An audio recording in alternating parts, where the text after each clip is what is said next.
কখনো কি বাদাম দিয়ে কাঁঠালের বীজের ভর্তা খেয়েছেন? যদি না খেয়ে থাকেন তাহলে এখনই আমার রেসিপিটা ফলো করে বানিয়ে ফেলুন। এই ভর্তাটা বানানো কিন্তু অনেক ইজি আর খেতে কিন্তু মাশাল্লাহ অনেক দুর্দান্ত মজার হয়। আর আমি জানি কাঁঠালের বিচি দিয়ে বাদাম ভর্তাটা এই পর্যন্ত কেউই করেনি, আমি করেছি, তার জন্য আপনাদের সাথে শেয়ার করলাম। অনেক কিন্তু মজার হয় এই ভর্তাটা। শুটকি দিয়ে কাঁঠালের বিচি ভর্তা কিন্তু অনেক মজার হয়, কিন্তু বাসায় শুটকি ছিল না, তার জন্য আমি বাদাম দিয়ে ভর্তা করে নিয়েছি। অনেক মজার হয়েছিল। আসসালামু আলাইকুম, আমি প্রিয়া। সবাই কেমন আছেন? আলহামদুলিল্লাহ, আল্লাহ তাআলার রহমতে আমিও ভালো আছি। তো ভর্তাটা করার আগে সব কিছু আমি জোগাড় করে নিয়েছি। এই তো কাঁঠালের বিচি আর বাদাম।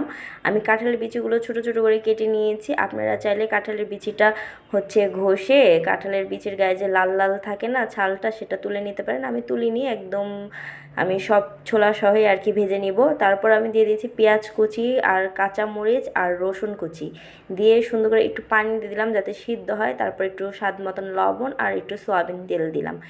দিয়ে এখন আর কিছুই করতে হবে না, ঢেকে দিব যাতে একটু সিদ্ধ হয়ে যায়। তার জন্য পানিটা যখন শুকিয়ে যাবে এই পর্যায়ে তুলে নেব না, এই পর্যায়ে আমি একটু ভেজে নিব, ভালো করে সুন্দর করে ভেজে নিব। ভেজে নিলে আর একটু মজার হয়। আর আমি দেখছিলাম যে সিদ্ধ হয়েছে নাকি। এ তো সিদ্ধ হয়ে গেছে, আমার ভাজাও প্রায় হয়ে আসছে।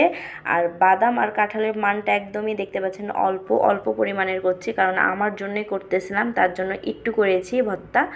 আর আপনারা বাসায় যে যতজন আছে যতটুকু লাগবে ততটুকু আপনারা মাপ মতন করে নেবেন। তারপর আমি 3টা শুকনো মরিচ দিয়ে নিলাম। আপনারা যে যতটুকু ঝাল খাবেন ততটুকু ভাবেই মেপে দিবেন মরিচ। তো আমি 3টা দিয়েছিলাম, দিয়ে সুন্দর করে বেটে নিয়েছি। আর আমি পানি ছাড়া বেটেছি, দেখতে পাচ্ছেন একটু ঝরঝরা হয়েছে।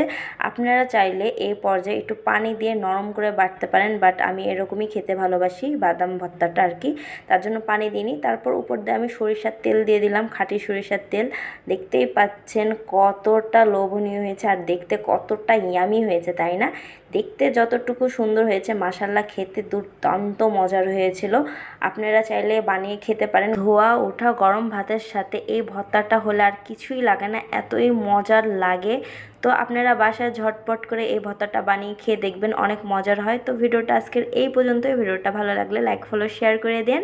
আর যারা ইউটিউব থেকে দেখছেন তারা আমার চ্যানেলটাকে সাবস্ক্রাইব করে দিন। দেখা হবে নেক্সট কোনো ব্লগে। ততক্ষণের জন্য ভালো থাকুন, সুস্থ থাকুন। আল্লাহ হাফেজ।